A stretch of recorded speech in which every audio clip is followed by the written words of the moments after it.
अगर मैं कहूं कि एक ऐसा म्यूचुअल फंड है जिसने इस साल कई बड़े स्टॉक्स को भी पीछे छोड़ दिया और फिर भी लोग इसके बारे में बात नहीं कर रहे।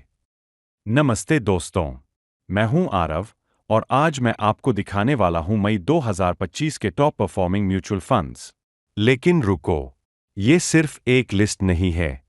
हर फंड के पीछे है एक वजह, एक कहानी, और वीडियो के आखिर तक आप जान जाओगे कि समझदार लोग आज पैसा कहाँ लगा रहे हैं। तो चलिए शुरू करते हैं उस फंड से जिसने सबको हैरान कर दिया। सबसे पहला नाम, क्वांट एक्टिव फंड। एक साल में 42% का रिटर्न, चुपचाप, बिना शोर किए। ये फंड मोमेंटम स्टॉक्स को पकड़ता है जो तेजी से ऊपर जा रहे होते हैं। रिस्क है, लेकिन रिवार्ड भी भारी है। अब बात करते हैं पारंपरिक फ्लेक्सी कैप फंड की। ये ट्रेंड्स के पीछे नहीं भागता, बल्कि भरोसेमंद कंपनियों में इन्वेस्ट करता है, इंडिया और विदेश दोनों में। एक साल में 30% से ऊपर का रिटर्न। लेकिन ये सिर्फ पेशेंट निवेशकों के लिए है।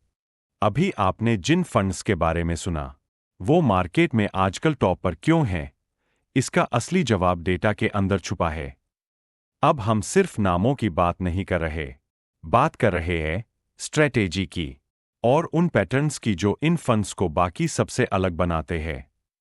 चलिए शुरुआत करते हैं एक सिंपल से सवाल से, एक अच्छा म्यूचुअल फंड होता कैसा है? ज्यादातर लोग बस रिटर्न्स देखकर फंड चुन लेते हैं।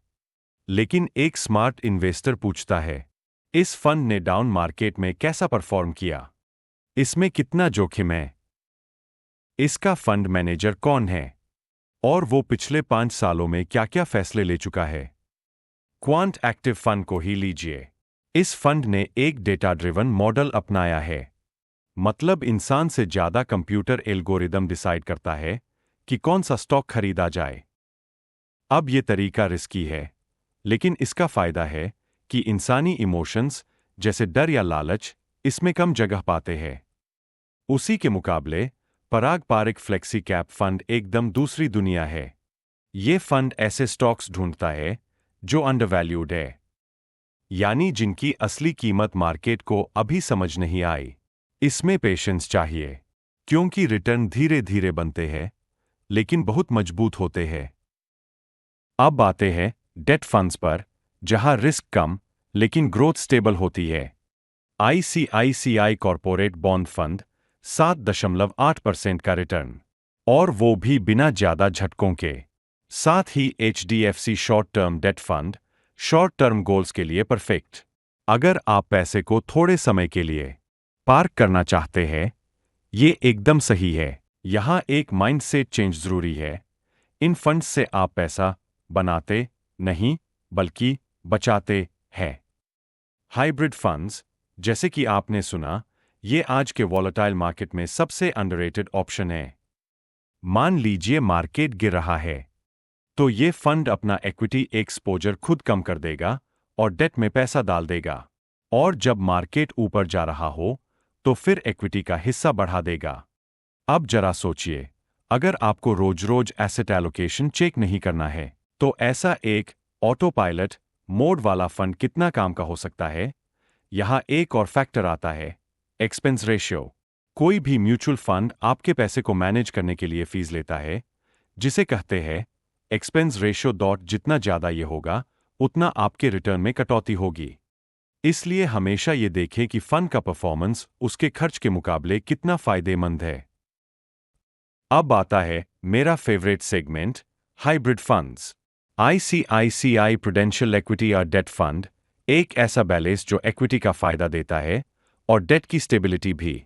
एक साल में करीब 20% का रिटर्न, और वो भी बिना उतार चढ़ाव के। अगर आप थोड़ा सेफ खेलना चाहते हो, एचडीएफसी बैलेंस्ड एडवांटेज फंड भी शानदार है। अब थोड़ा बात करें सिप्स की, सिस्टमैटिक इन्वेस्टमेंट प्लान्स। बहुत लोग सोचते हैं कि म्यूचुअल फंड में एक बार बड़ी रकम डालनी चाहिए, लेकिन सिप्स असल में सबसे सेफ और डिसिप्लिन तरीका है। हर महीने थोड़ा थोड़ा पैसा लगाइए और मार्केट के हर हाई और लो का औसत बनाइए। इस तरीके को हम कहते हैं रुपी कॉस्ट एवरेजिंग, यानी लॉन्ग टर्म में आप मार्केट वॉलेटिलिटी से खुद को काफी हद तक बचा लेते हैं। और हाँ, टैक्सेशन को मत भूलिए। इक्विटी फंड्स पर 1 साल के बाद जो भी गेन होता है उस पर 10% LTCG long term capital gains tax लगता है, लेकिन 1 लाख रुपए तक का प्रॉफिट टैक्स फ्री होता है। डेट फंड्स के टैक्स रूल्स 2023 से बदले गए थे, अब इंडेक्सेशन का फायदा नहीं मिलता और स्लैब बेस्ड टैक्सेशन लागू होता है। तो इन सब बातों को ध्यान में रखकर ही फंड चुनना चाहिए। हर म्यूचुअल फंड का एक पर्सनैलिटी होती है और हर इन्वेस्टर की भी। आप एग्रेसिव हो या कंजर्वेटिव, शॉर्ट टर्म सोचते हो या लॉन्ग टर्म, फंड वही सही है जो आपकी जरूरत से मेल खाता है।